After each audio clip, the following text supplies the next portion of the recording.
Big Block Sports. Big Block Sports. Big Block Sports. Big Block Sports. Big Block Sports. Big Block Sports, we are live. Welcome to a new season of the Big Block Sports podcast. We're already 3 weeks in. Well, we're about to be 3 weeks in, starting tomorrow with the Thursday night game. But we're 3 weeks into this new NFL season. We got a jam-packed episode for you, full of fun facts, figures, opinions, insights, all those keywords about the NFL season that we all love.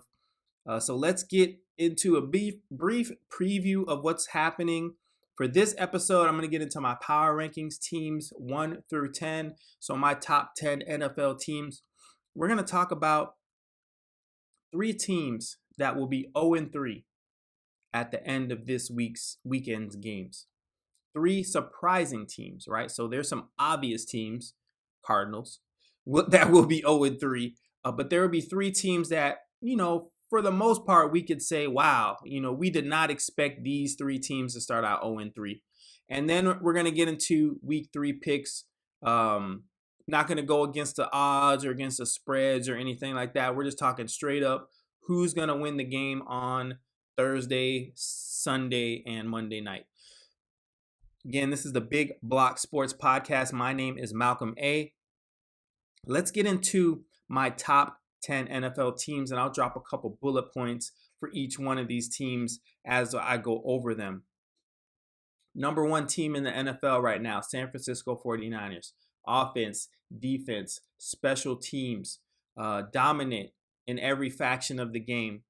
Defense has forced 4 interceptions, which I think is in the top of the NFL.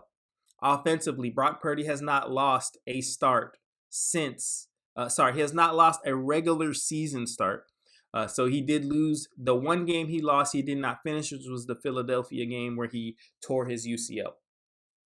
But Christian McCaffrey, you'll see me tweet it every weekend. CMC for MVP. Best running back in the league. Best player in the league. Without Christian McCaffrey, the 49ers are not the 49ers that they are today. Number 2 team, Dallas Cowboys. As much as I hate to say it, Micah Parsons looks faster. He looks stronger. He's focused. Defensive line as a whole is bigger, stronger, faster. Adding Stephon Gilmore to the back end can only make the team that much better. What it's going to come down to for the Cowboys, Dak Prescott, can he win under pressure? And Mike McCarthy, can he get the hell out the way? Because that's what it always comes down to, right? At the end of each season with the Cowboys. Either Dak or McCarthy fumbles. Literally or figuratively. Number 3, Kansas City Chiefs. Anytime number 15 is behind center for the Chiefs, they have a chance to win a lot of games. They have a chance to win it all. After a slow start in Detroit, they got Kelsey back. They got Chris Jones back. So I have the Chiefs as my number 3 team in the NFL. Number 4 team, Philadelphia Eagles. Offense looking a little shaky. They found something, I think, last week by running the ball with Swift. Swift looked swift. He looked fast. He looked to be their bell cow. And that should take a lot of pressure off of Jalen Hurts, because I feel like maybe they were relying too much on the passing game and kind of needed to get back to their bread and butter, which was running the ball, running play action, and then running Jalen Hurts. Defensively, they had a great game. Had 2 great games, I should say, versus the Vikings and versus the Patriots. Number 5, Miami Dolphins. Fast, speed, Tyreek Hill, almost unguardable. Jalen Waddle, fast. Berrios, excellent slot receiver. I love what Mike McDaniel is doing with their offensive structure, their formations, their motions, and defensively they come to play. Defensive line is top notch. Maybe not a lot of big names outside of I can't think of the defensive tackle now at Clemson, but they're getting Ramsey back soon. Xavier Howard has always been a top corner in NFL. Holland, great safety in NFL. Defense comes to play every week. Can they keep Tua upright? Can they keep Tua healthy? Can they run the ball just a little bit more? Because they're really airing it out now. But I have the Dolphins number 5 team in the NFL right now. Number 6, Baltimore Ravens. New offense for Lamar Jackson looks great. Zay Flowers, great rookie draft pick. OBJ, ankle a little tight right now. We'll see how his ankle goes into next week. But Bateman looks good. OBJ looks good. Mark Andrews, always a perennial fantasy all-star. And defensively, the Ravens always come to play. Front end, back end, linebackers, all of the above. Well coached. Not a lot of penalties. Good team. Number 6, Baltimore Ravens. Number 7, Buffalo Bills. I know they started out rocky, lost to the Jets. I mentioned this on another podcast that I was on. I almost feel like the loss of Aaron Rodgers impacted the Bills more than it impacted the Jets, at least in that game. Now, obviously, over the term of the season, the Jets are going to miss Rodgers a lot more. But during that game, I think the Bills almost sort of relaxed when they saw Rodgers go down. They felt like, oh, this game is definitely a win now. And I almost feel like Josh Allen at the same time felt like, I gotta do so much to show them why I'm better than the quarterback on the other side of the field. And I think that to me is what impacted the Bills more, as they kind of sort of maybe were not as fired up to play against Zach Wilson. So they felt like, hey, Zach's in the game. Well, we don't have to be as precise.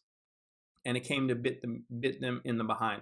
But they bounced back against the Raiders and dominated the Raiders for four quarters. So I got the Bills as my number 7 team. Number 8, I have the Jacksonville Jaguars. Young, up-and-coming team, had a hard-fought game against the number 3 team I have, the Kansas City Chiefs. Held them to 17 points. That's with Kelsey.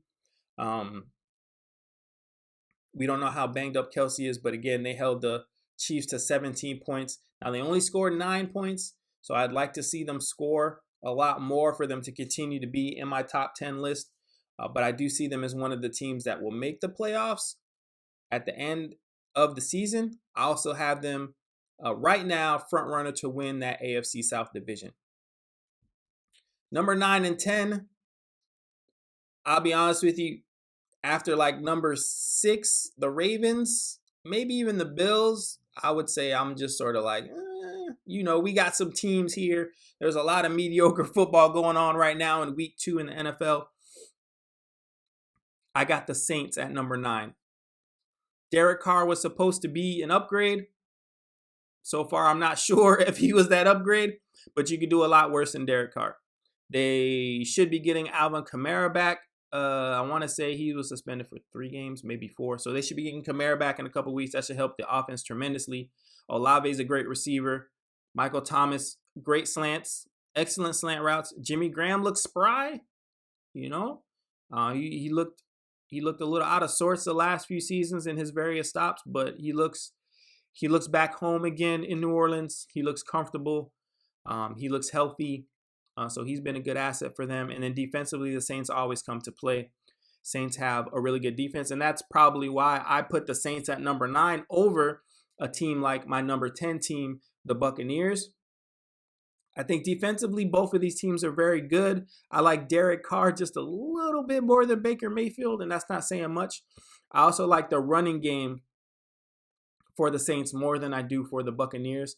So that's why I have the Buccaneers at number 10. On my list, again, Baker Mayfield, 2 really good games. Defensively, the Buccaneers still have a high caliber defense. For the most part, outside of a couple of players, they still are intact from that Super Bowl winning team from a couple of years ago. The only difference offensively so far, well, Leonard Fournette is not there, but Tom Brady is probably the only difference offensively. We still got Chris Godwin. We still got Mike Evans on the outside, and that's a formidable offensive challenge every week for any NFL team. So there are my top 10 NFL teams, sort of a power ranking, sort of a how are they doing right now, sort of what is their projected potential. So we got 49ers, Cowboys, Chiefs, Eagles, Dolphins, Ravens, Bills, Jaguars, Saints, and Buccaneers. That is your Big Block Sports top 10 NFL teams. Let's get into our next segment. And this kind of leads into my week 3 picks. But we're going to talk about right now 3 teams that will be 0-3 after this weekend's games. They will be 0-3. They will have 0 wins, 3 losses after this weekend's games. And these are surprising 0-3 teams. These are teams that maybe had some notoriety from last season, or teams that had some potential coming into this season, and it has just not worked out for them. And all these teams have some interesting fun facts that I'll get into towards the end of this segment that may explain why they're having such a hard time this season. My first surprising 0-3 team, Los Angeles Chargers. Staley's on the hot seat. There's too much talent on that team. Eckler, one of the best running backs in the NFL. Herbert, one of the best young quarterbacks in the NFL. Keenan Allen, perennial Pro Bowler. Mike Williams, perennial Pro Bowler. Quentin Johnson from TCU, highly touted rookie wide receiver. Defensively, Derwin James, one of the best safeties in the league. Joey Bosa, one of the best safeties in the league. Kenneth Murray, exceptionally fluid as a linebacker, as a second, like the dude can play any position in the defensive backfield. He can rush the passer. So Chargers, talent on the field. Is it the coaching? Could it be the coaching? What was also interesting in looking for information about these teams, I researched, things like yardage, penalties, QBR, third downs, sacks given up, turnover differential, all these things that, if you remember from season 1, I did the anatomy of bad teams. Some of these things were like penalties and third down conversions during that episode. But when I was researching the Chargers, what was most interesting is that statistically speaking, outside of them being 0-2, not a lot obvious when it comes to their stats. They're actually number 1 in total yards. Sorry, not number 1. They're in the top 5 of total yards in the NFL. I think the Dolphins are actually number 1. But they're in the top of total yards, so they have no problem moving the ball. Nothing stands out defensively, quarterback play, penalty, everything I looked at, every angle, they're somewhere between 10 and 17 rank-wise out of the 32 NFL teams. So they're right in the middle of everything. So there wasn't anything blatantly obvious where it's like, oh, that is why. Now, we'll get into some reasons later on as to what I think, may be happening. But again, they got a tough out this week at Minnesota, flying across the country, 1:00 game Eastern. Minnesota might be Central. So 1:00 game for a West Coast team, not easy. Minnesota, tough out. I think Minnesota gets it together. I think Minnesota beats the Los Angeles Chargers. Chargers go 0-3. Staley continues to be on the hot seat. Now, the next team, Denver Broncos, 0-3. I got the Broncos. They play the Dolphins at Miami. 1:00 game. Hot as hell down here. I'm in Miami. 3,000 degrees every day. 1:00, it's basically unbearable. Denver Broncos expected to fly across the country, play this team that runs 8,000 miles an hour nonstop all game. Tyreek Hill is in motion right now for Sunday's game. He's in motion right now. But the things that I saw, that I found, two important things about the Denver Broncos that stood out to me. They've given up 9 sacks this season, which is the 5th highest in the NFL for a quarterback like Russell Wilson. I don't think they have that terrible of an offensive line. They picked up McGlinchey, who's a very decent right tackle. very decent, being very loosely, but you can do a lot worse than McGlinchey. 9 sacks, 5th highest in the NFL. And then to boot, Sean Payton, the coach that he is, the expectations that he brought to this team, the Super Bowl winning coach, a coach who is seen as an innovator, as a motivator. 19 penalties this season, tied for most in the NFL after 2 games. You cannot win games being the most penalized team in the NFL. Consistently. You can skeet out, excuse me. This is an adult show all of a sudden. You can skate by and win some games with a lot of penalties. However, it is very difficult to consistently win week after week. And with the Broncos showing that they have they're tied for the most penalties in the NFL, that, my friends, is one of the reasons why I feel like they're struggling, along with their inability to keep Russell Wilson protected. Now, how much of that is on Russell Wilson holding the ball? My guy might be cooked. Sean Payton was supposed to take this offense to another level. Technically, though, this is Russell's second offense to learn in 2 seasons. So is Russell acclimated to what he's supposed to do? Is that why he's holding the ball longer than he should? And is that why he's getting sacked? Or are they just not sound when it comes to offensive line? And then my last team, probably the most surprising, for me at least, and they're going to lose this weekend, which is also going to be surprising, but I have some reasons why. But Bengals, Cincinnati Bengals, will be 0-3 after this weekend. Now, I got them getting upset. Got them getting upset by the Los Angeles Rams. The Bengals are only 2.5 point favorites. This game is on Monday night, 8:15 p.m. in Cincinnati.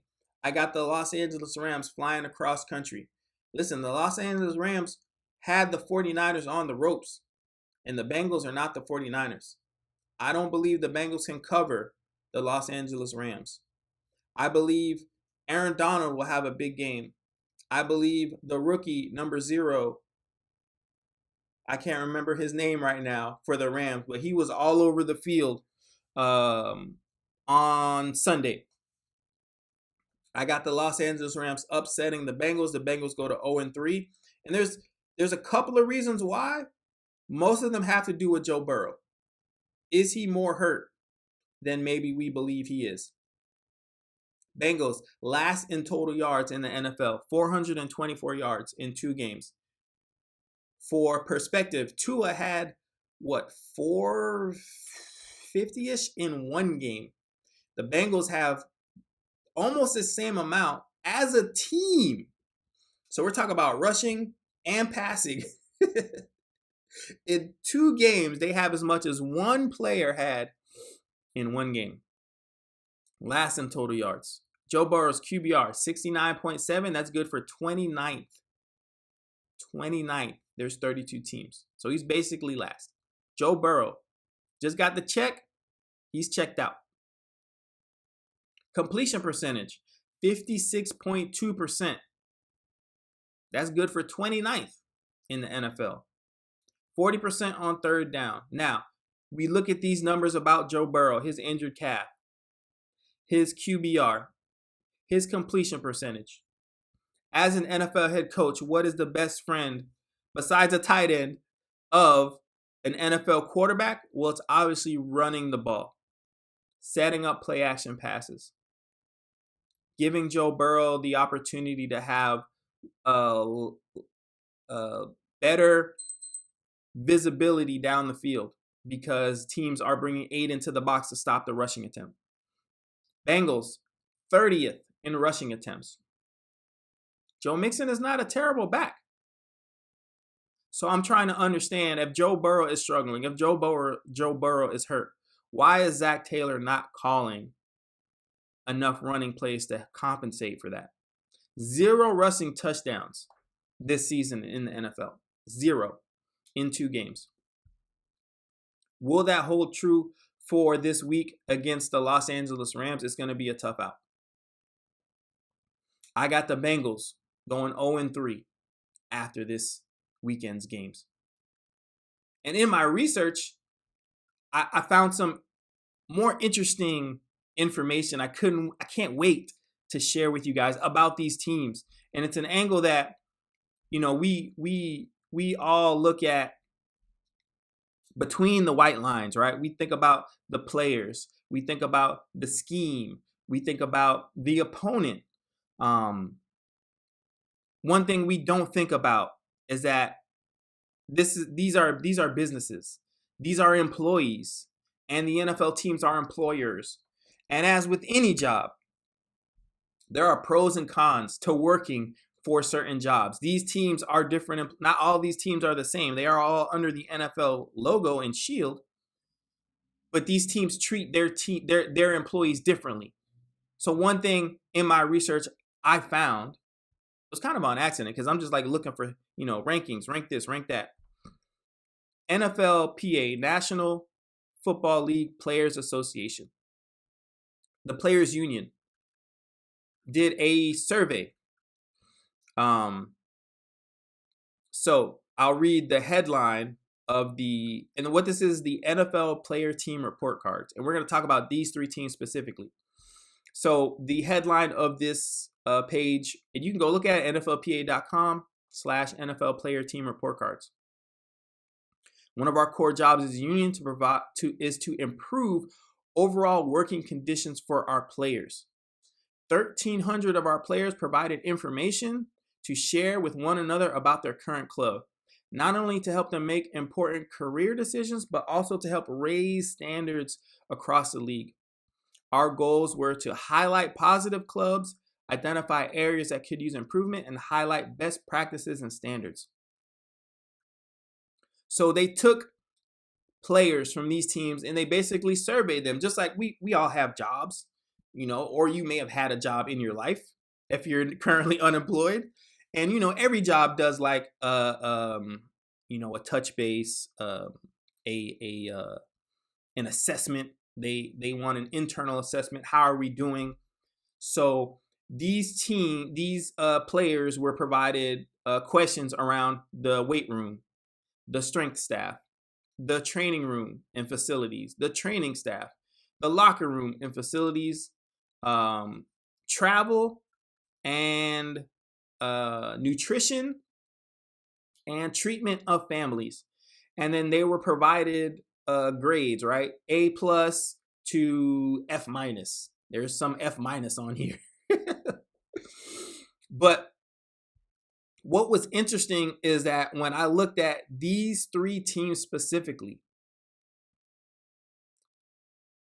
there are some items of note here that could be impacting them on game day. So again, we think about the 4 hours, maybe 6 because they get to the games really early, but we think about the 3-4 hours on Sunday and forget that these teams, these players, these staffs are together, 5-6 days out of the week besides Sunday, or including Sunday, excuse me. They are at these facilities, right? A majority of their NFL career. So how do these teams rank when it comes to the Players Association, their employees? I'll start with the Denver Broncos. They are the highest of the 3 teams that I have going 0-3, and they're at 20. 20 out of 32. They're ranked 20th. Here's some of the notable grades that stand out for me. They were graded, I should say, a D in nutrition and food. We talk about these athletes, fastest they've ever been, strongest they've ever been.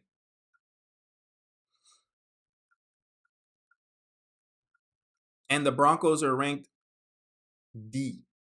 Quality of food is ranked 19th. They provide 3 meals. Shout out to the Broncos. But they are one of only 2 teams don't provide vitamins or supplements to their players. These are high-powered Ferraris out here, and they're not willing to provide them with vitamins, supplements, and the key note is that they're only one of two teams. So there's two teams in the NFL who are like, nah, forget that.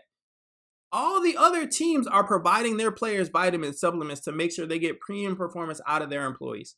Broncos, nah. Multiple players don't feel like there is individualized nutrition plan or support. Any facet of athletics, weightlifting, running, just working out, being in shape. What's the number one thing they say? You can't out-train a bad diet. These NFL teams are not, this NFL team, I should say, nutrition plans or support. Nah. Another fun fact about the Denver Broncos. When we get into the facilities,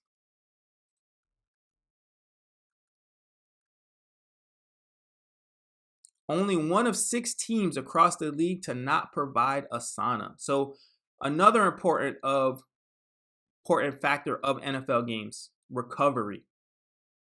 Healthy teams win games. Recovery, critical facet of the game. No sauna for the Denver Broncos. Locker room ranks 23rd out of 32 teams. Not enough room. They need bigger lockers. Not enough showers. Not enough bathroom stalls. We're talking about a $1 billion franchise. And these players are subject to not enough showers, not enough bathroom stalls. So when we think about the Denver Broncos,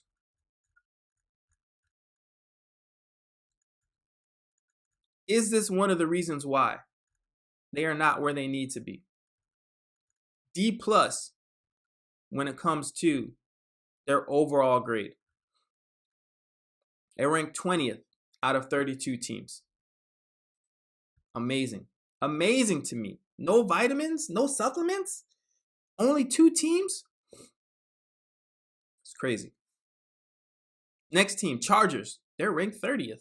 They're even lower than the Denver Broncos. Now, there's a bit of an asterisk. Chargers, you could say, are in transition. They're recently moved from San Diego. They're sort of, I don't know, home, away from home in LA. Sharing with the Los Angeles Rams. They're ranked 30th.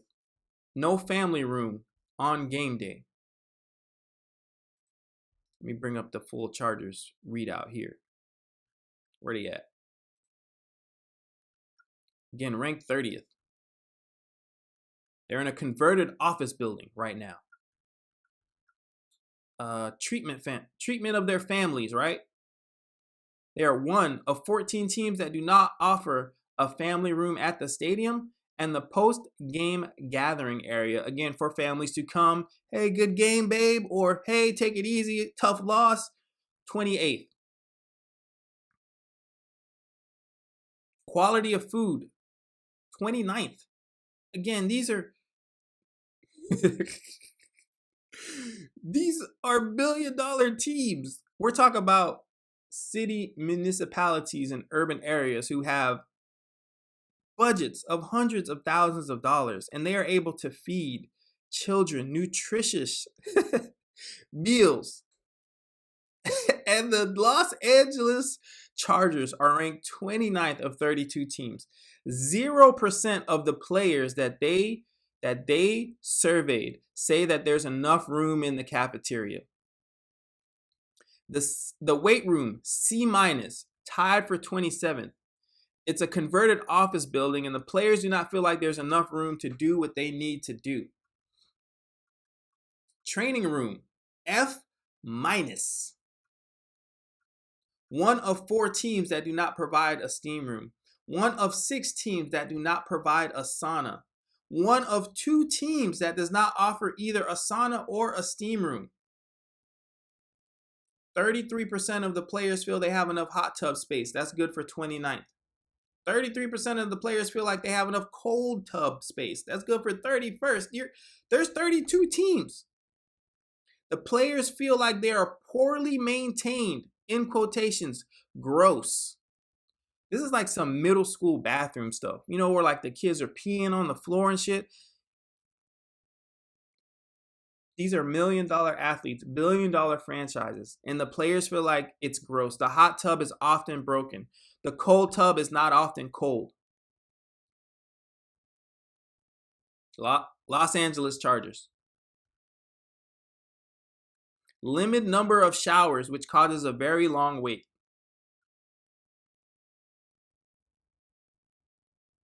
Travel. West Coast team, you got a lot of travel going on. The grades for this category were unusually low given the overall quality, but that is a result of one factor: logistics. Players report that they travel on the same plane as equipment, and the players sometimes wait at least an hour for the equipment to load before they depart. You're sore. You just played a long game. Especially this season, you've lost 2 of them. Chargers had a lot of heartbreaking losses, and you got to sit on the tarmac because we got to wait.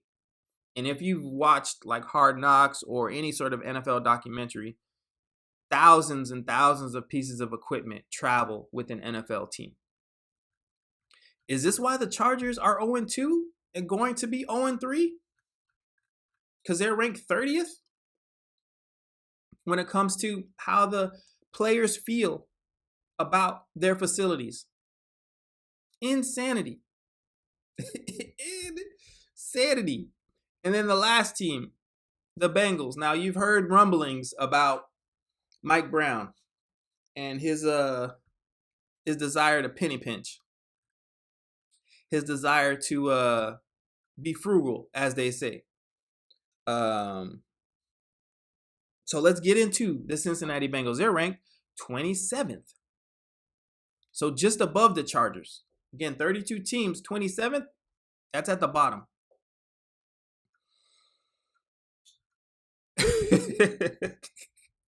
Sorry, I'm just like I read this before I started the episode, and each time I read some of these sentences, it's more and more wild. Whew. Treatment of families, F. One of 14 teams that do not offer a family room. One of 11 teams that do not offer daycare. Players report that there is nowhere safe and warm for mothers and children to go during the game, and that breastfeeding mothers have sat on the public restroom floor to nurse their babies. WTF. You have to come to work on a Sunday and wonder, where the hell is my wife? Where the hell? Where's my babies? Are they warm? Oh yeah, and then I gotta play football for 4 hours at a high level. That's crazy. Nutrition. Food service nutrition. F-. One of 3 teams that doesn't provide dinner to players. One of only 2 teams. So we talked about the other team earlier. So this is the other team. No vitamins, no supplements. Joe Burrow, you on your own. Get some Flintstones, get some chewables, make it happen.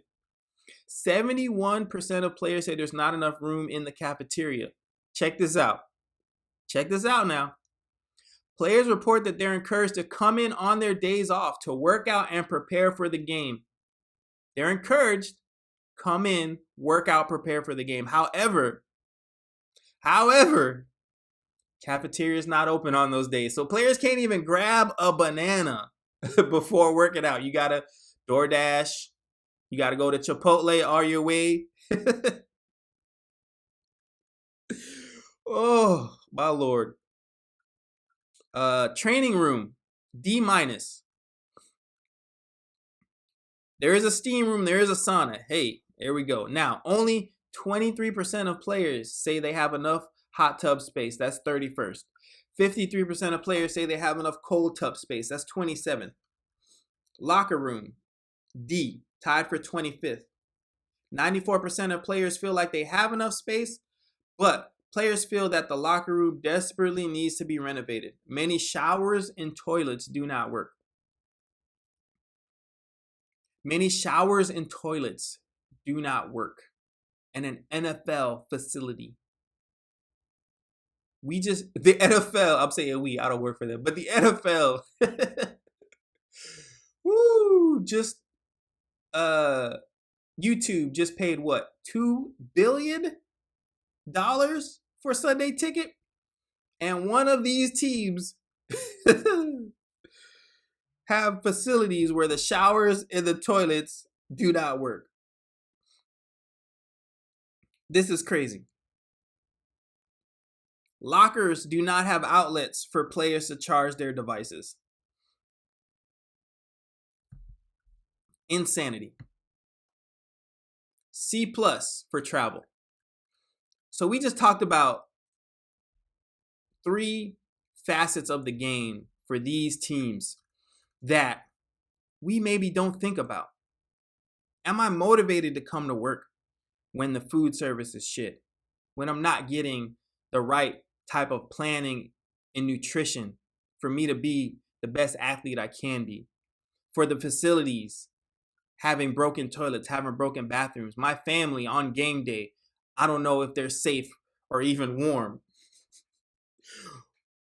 No wonder these teams are having a hard time. Now let's look at,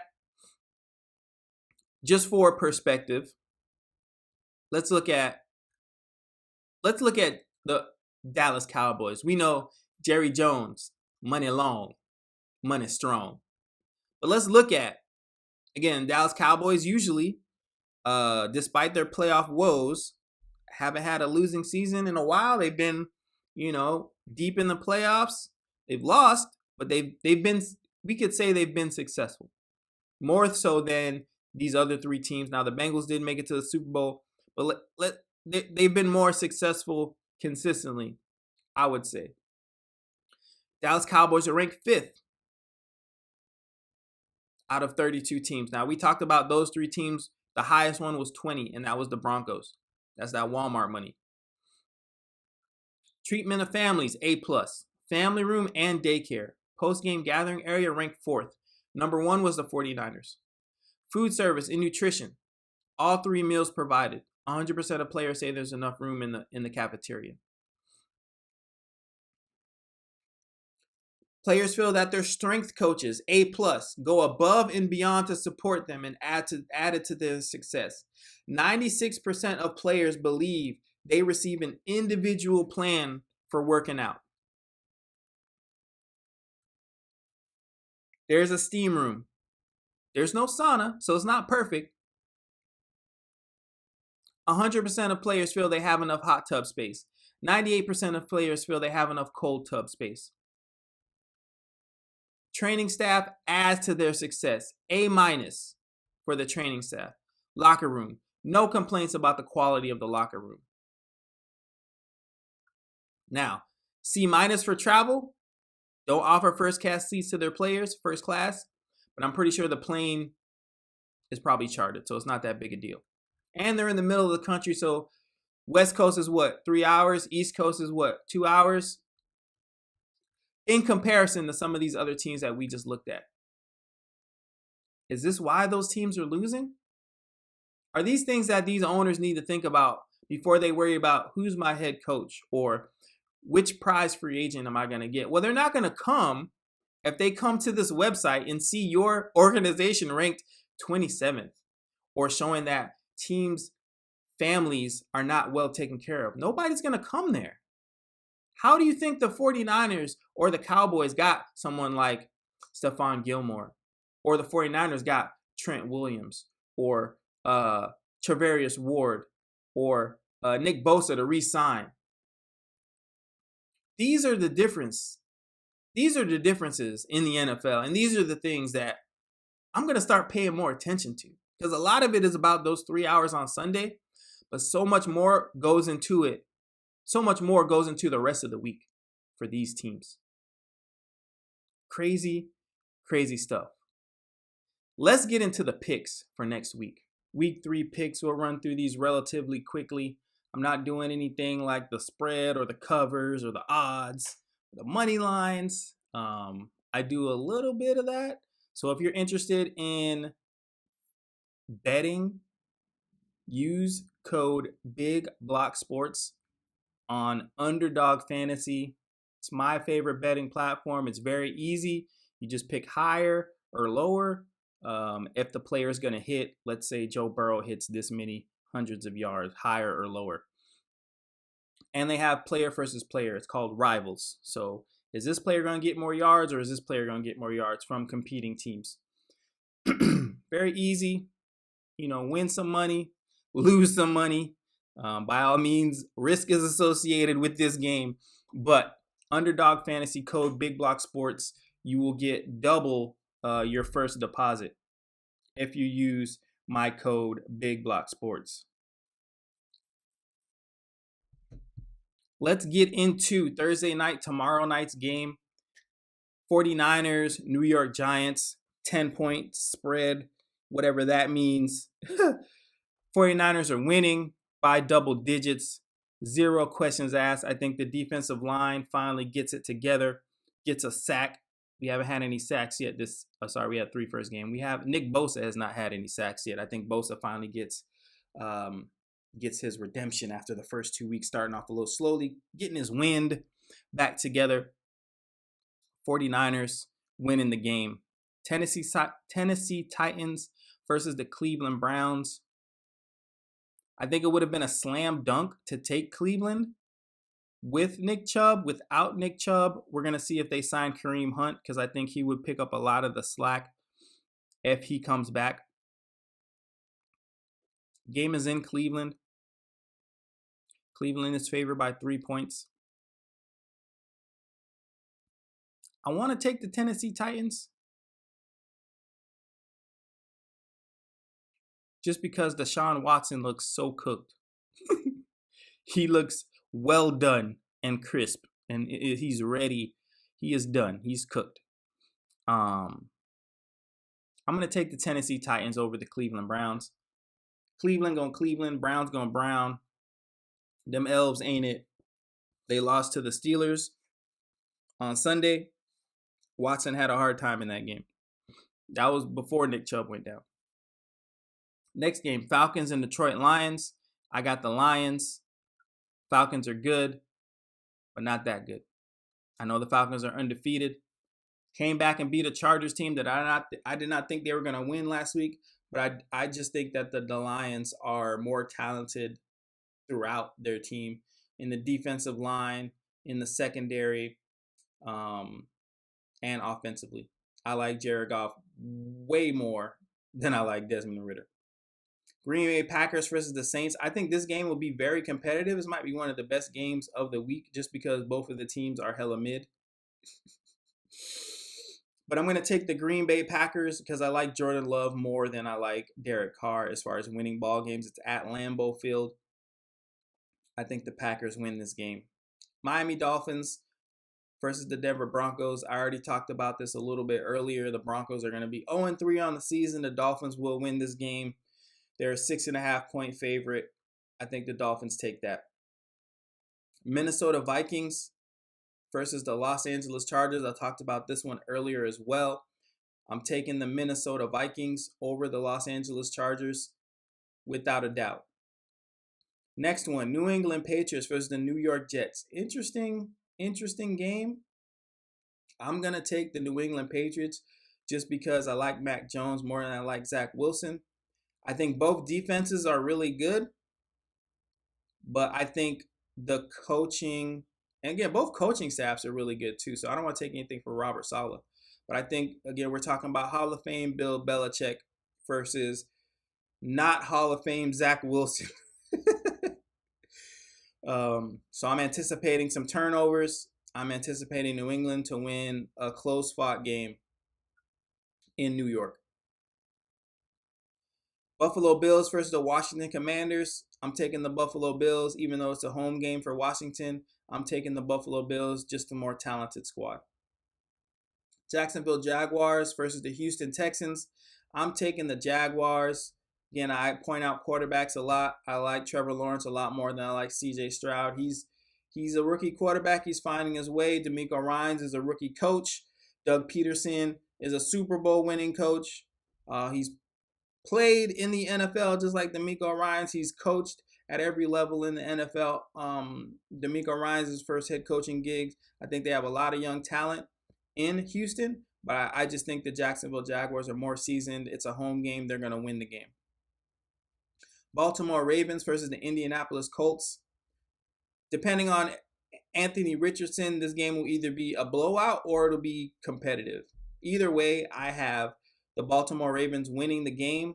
Gardner Minshew is not terrible. He's not the worst backup in the league, but I don't think he has the dynamic ability, obviously, of Anthony Richardson. I'm taking the Baltimore Ravens to win this game. Seattle Seahawks versus the Carolina Panthers. Seattle pulled out a victory last week over the Lions. I'm taking them over the Carolina Panthers. Bryce Young having a rookie quarterback year. You know, a couple of interceptions, some sacks, not much. You know, they traded away the best wide receiver they had. Adam Thielen is slow as shit. So I'm taking the Seattle Seahawks in that one. Kansas City Chiefs over the Chicago Bears. This might be the biggest point spread of the week at 12.5. Woo, that's almost 2 touchdowns. That's almost college level spreads right there. But Kansas City over the Chicago Bears without a doubt. Dallas Cowboys versus the Arizona Cardinals. Woo! Hey, listen. Cowboys go win, but boy, don't lose. Don't lose. But I got they're the second highest spread at 12. Dallas Cowboys over the Arizona Cardinals. Pittsburgh Steelers versus the Las Vegas Raiders. Again, I feel like another competitive game. Battle of the mid here on Sunday night. That's a poor Sunday night game. Steelers and Raiders. I'm going to take my boy Jimmy G. Jimmy G, he just wins games. I know he lost one last week. And he was in rare form as usual. But I'm taking the Las Vegas Raiders over the Pittsburgh Steelers. Pittsburgh showed a lot on defense. But again, that was versus Deshaun Watson without Nick Chubb. The Raiders have Devontae Adams. The Raiders have Josh Jacobs. And again, Jimmy G, I like Jimmy G more than Pickett. Philadelphia Eagles versus the Tampa Bay Buccaneers. Initially, I could see where this game could be competitive. Now, Philadelphia really needs to come to the party. Tampa Bay defensively will be competitive. I'm not sure offensively the Buccaneers have anything for the Eagles. So I'm taking the Philadelphia Eagles in this one. And again, last game on the schedule I have here, Los Angeles Rams, Cincinnati Bengals at the stadium that we just talked about with the Cincinnati Bengals home game. Normally, West Coast team flying across 4 o'clock game. They say that's hard, but this is a night game, 8:15. So it's not that big of a travel deal for the West Coast team. Again, the Rams played the 49ers really tough last week. Matthew Stafford has had 2 excellent games. I know he threw 2 picks last week. I'd say one of them bounced off the running back. The second one was just a great play by the corner. But he's having a great year so far. I think they upset the Cincinnati Bengals. Bengals go to 0-3 on the year, and that's how we're going to end this episode. Thank you again for joining me. Big Block Sports. Look forward to continued NFL action. Again, if you're looking for me on social media, Big Block Sports on Instagram. I'm posting reels. I'm posting reactions. I'm posting NFL memes, which are some of my favorite things. If you're looking for live tweeting, if you're looking for the most up-to-date information, follow me on Twitter or X or whatever it's called now, Big Block Sports. I usually live tweet on Sundays. You can also follow me on Facebook, Big Block Sports, on all platforms. Thank you guys for joining Big Block Sports. I'm Malcolm May. We out.